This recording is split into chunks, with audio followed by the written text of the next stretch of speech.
வணக்கம் நேயர்களே, தஞ்சாவூர் சமையல் சந்தோஷினி. வாங்க பொன்னாங்கண்ணி கீரையில் சூப்பு செய்யலாம். வாங்க.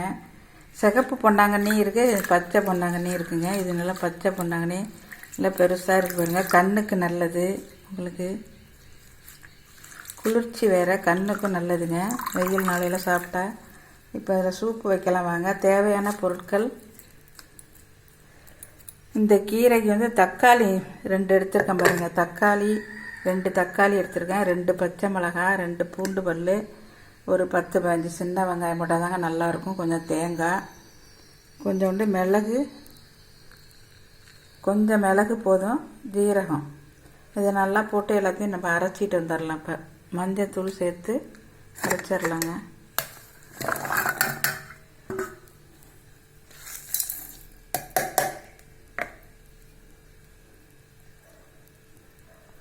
இப்போ நம்ம இதை அரைச்சிட்டு வந்துடலாம். அடுப்பை ஆன் பண்ணி குண்டாக போட்டிருக்கேன் பாருங்க. தாளிக்கிறதுக்கு நெய் போட்டிங்கன்னா கொஞ்சம் டேஸ்ட்டாக இருக்குல்ல. தேங்காய் எண்ணெய் கூட நீங்கள் ஊற்றிக்கலாங்க, நல்லாயிருக்கும். நான் நெய் போடுறேன். நெய் காய்ஞ்சிட்டுனா நம்ம இந்த அரைச்சதை நல்லா வதக்கிடலாம். ஊற்றி இந்த பச்சை வாசனை போக கொஞ்சம் வதக்கிட்டு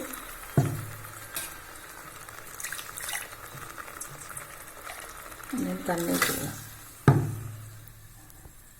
இப்போ இது நல்லா வதங்கட்டுங்க.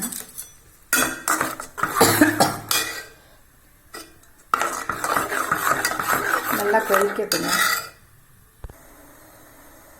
இப்போ நல்லா கொதிச்சுட்டுங்க. அது கீரை அள்ளி போட்டுடலாங்க.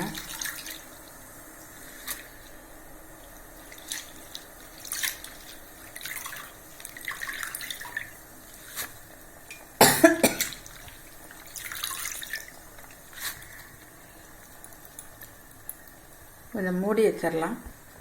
இதில் நம்ம உப்பு சேர்த்துடலாம். உப்பு கொஞ்சமாக போட்டுக்கோங்க, தாங்காது. அப்புறம் வேணால் நம்ம பார்த்துட்டு போட்டுக்கலாம். உப்பு போட்டால் மூடி வச்சுருவோம். இப்போ பொன்னாங்கண்ணி சூப்பு ரெடி ஆகிட்டுங்க. இப்போ நம்ம வேறு பாத்திரத்தில் மாற்றிடலாம். சூப்பு இப்போ பொன்னாங்கண்ணி சூப்பு ரெடி ஆகிடுச்சுங்க. சூப்பராக இருக்கும். தக்காளி அரைச்சதுனால தான் உங்களுக்கு சேஃபாக இருக்குது. இல்லாட்டி நீங்கள் சும்மாவே போட்டுக்கலாம். ஆனால் திப்பி திப்பியாக கிடக்கும். அதனால் நான் போட்டு அரைச்சிட்டேன்.